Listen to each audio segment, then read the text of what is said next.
In the summer of 2025, OpenAI's O3 model sat down, metaphorically speaking, and took a competitive programming exam that has humbled the world's sharpest human minds for decades. The International Olympiad in Informatics is the most prestigious coding competition on Earth. Top finishers are recruited immediately by Google, Jane Street, and DeepMind. They are the top fraction of a percent of all programmers alive. O3 scored in the gold medal range, not just passing gold. And here is the part that catches most people off guard. That was not the ceiling. 3 months later, the same benchmark was shattered again by a successor model. The jump in capability that took human programmers 20 years of elite training to achieve, AI crossed in roughly 18 months. That should make you stop and think about what is actually happening here. Think about what is genuinely at stake. There are approximately 27 million professional software developers working worldwide right now. In the United States alone, the median software engineer earns around $130,000 a year. That is a combined annual payroll somewhere in the neighborhood of $2 trillion globally. A significant portion of that labor is writing code that AI can now produce faster, cheaper, and in many benchmarks, more accurately. This is not a theoretical risk sitting 10 years in the future. GitHub's own internal data from 2025 showed that developers using AI assistants were completing certain coding tasks 55% faster than those without it. Not slightly faster, more than twice as productive. The economic math on that is brutal for anyone whose job is purely writing straightforward code. But the implications run deeper than employment numbers. Software is the invisible infrastructure of the modern world. Banking systems, hospital records, power grid controls, air traffic coordination, all of it runs on code written by humans, maintained by humans, and historically understood only by humans. When an AI can not only write that code, but also read existing code bases and suggest optimizations, the question of who actually understands the systems we depend on starts to get uncomfortable. Already in 2025, teams at major technology companies were reporting that large sections of their internal infrastructure were being maintained partly through AI-generated patches that their own engineers had not fully reviewed. The leverage is extraordinary. The oversight is not keeping pace. To understand how we got here, you have to go back to roughly 2017. At that point, the dominant approach to getting a computer to do something useful was to write explicit rules. If the value is above 10, do this. If the user clicks here, do that. Programming was fundamentally an act of translation, a human taking a thought and converting it into precise logical instructions a machine could execute. The gap between human intention and machine execution was enormous, and bridging it required years of specialized training. Early AI attempts at code generation were embarrassing. Systems would produce code that looked vaguely right, but failed on edge cases, misused functions, or simply did not compile. Then in 2020, OpenAI released the GPT-3 paper and, quietly buried in the technical appendix, mentioned that the model showed unexpected ability to complete code snippets. Nobody outside the research community noticed.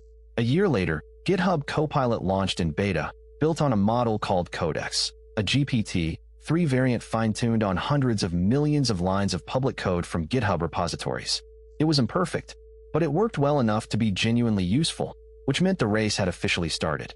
Here is the first thing that most people, including many programmers, do not fully appreciate about what came next. The models did not just get better at writing code the way a student gets better at math by doing more practice problems. They began to generalize. In early 2024, researchers at DeepMind published results from a system called AlphaCode 2, built on the Gemini model.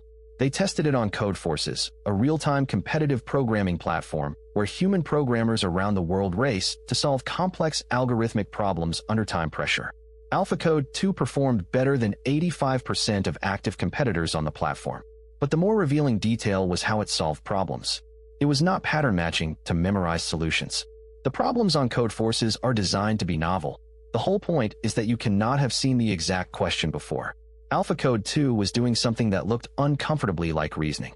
It was decomposing problems into subcomponents, exploring multiple solution strategies, testing hypotheses, and backtracking when an approach failed.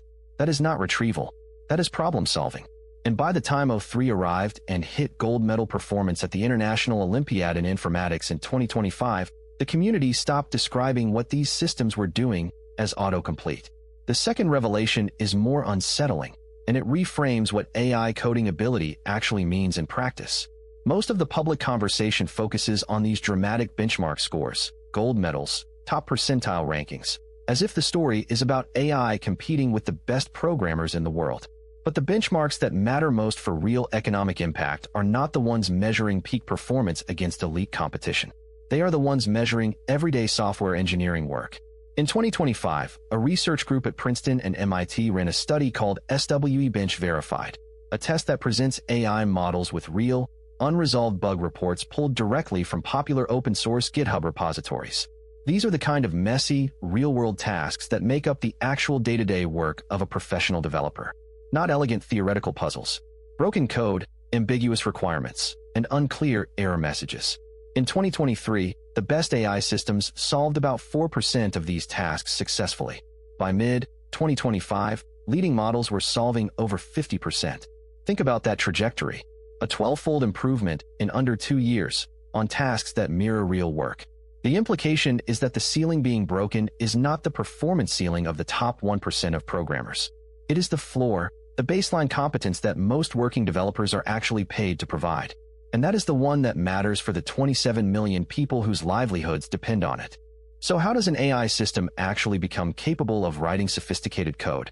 The foundation is the same large language model architecture that powers conversational AI, a transformer network trained on enormous amounts of text, including hundreds of billions of lines of code scraped from public repositories, technical documentation, Stack Overflow answers, and academic papers. But training on text alone gets you autocomplete. To get genuine problem solving, something additional was needed. The breakthrough was a training technique called reinforcement learning from execution feedback. Rather than just training the model to predict what text comes next, researchers created systems where the AI would generate a solution, actually run that solution against a set of test cases, and receive a signal, did it work or not? The model then adjusted based on real outcomes, not just human ratings. Think of it like the difference between training a chef by having them read cookbooks versus training them by letting them cook thousands of meals and taste the results. The feedback loop is grounded in reality. This is why modern AI coding systems can catch their own logical errors. They are not just pattern matching to what code looks like. They are learning what code that actually functions correctly looks like from direct experience of execution. The counterintuitive part is that this approach requires the AI to generate many wrong answers before finding right ones. Failure is the data. The more the model fails and updates, the stronger its reasoning becomes. AlphaCode 2 generated up to 1 million candidate solutions per problem and filtered them. That is a level of brute force iteration no human could match, combined with learned judgment about what solutions are worth pursuing. The complications are real, and anyone selling you a simple story about AI coding utopia is leaving things out. The first serious problem is reliability in production environments. Benchmark performance and real-world deployment reliability are different measurements. AI-generated code can pass test suites while containing subtle security vulnerabilities. In 2025, a Stanford security research team analyzed code generated by leading AI models and found that a meaningful percentage contained exploitable weaknesses, buffer overflows, improper authentication checks, injection vulnerabilities that would not surface in standard unit testing but would be catastrophically dangerous in production. The models were not writing insecure code on purpose. They were optimizing for making tests pass, which is not the same thing as writing safe code. The second problem is the maintenance trap. Code that no human fully understands is already accumulating inside major technology companies. When AI generates a complex system that works, but whose internal logic is opaque, you have created technical debt at machine speed. The engineers who will need to debug that system in 2 years may find themselves staring at code that nobody, human or AI, can cleanly explain. There is a word for a code base nobody understands and nobody wants to touch. It is called a legacy system. We may be generating legacy systems faster than we can maintain them. If you work in technology, the short version is this. The role of software engineer is not disappearing, but it is being drastically restructured, and the timeline is not 2035. It is already happening. Junior developer positions, which were once the entry point into the industry, are being hit first. Several major technology companies, including Google and Meta, quietly reduced junior engineering hiring in 2025 precisely because AI tools had extended the productivity of senior engineers far enough to compensate. If you are in a boot camp right now, or considering one, that context matters. What survives is not the ability to write code. It is the ability to architect systems, define what code should actually do, and verify that it is doing so safely. The The valuable skill is shifting from execution to specification and judgment. Specifically, the engineers who are thriving are the ones who have learned to work with AI as a collaborator, setting requirements clearly, reviewing outputs critically, and catching the kinds of errors that benchmarks miss. Outside of software specifically, the same pattern is starting to appear in data science, DevOps, and cybersecurity. Any role where a significant portion of the job is producing structured technical output is inside the blast radius. The question worth asking yourself right now is which part of your work requires human judgment about real-world consequences, and which part is producing structured output that follows learnable patterns. What you have just watched is not the end of a story. It is closer to the end of the beginning. Right now, in July 2026, the Federal Reserve Underchair Kevin Warsh has commissioned Mark Andreessen, one of Silicon Valley's most prominent voices on AI's economic transformation, to co-lead a formal task force on how AI reshapes the labor market. That is the Federal Reserve treating AI's impact on employment as a macroeconomic policy problem, not a distant one, a current one. The trajectory of the last 2 years suggests that by 2030, AI systems will be capable of building most new software applications end-to-end from a plain language description, with human engineers serving primarily as reviewers and decision-makers rather than writers of the underlying code. Some researchers think that timeline is conservative. The deeper question is not whether software gets written differently. It clearly will. The question is what happens to human expertise when the barrier to creating complex systems drops to near zero. Every time that has happened in history, with the printing press, with the industrial loom, with the personal computer, the answer was not that human creativity became worthless.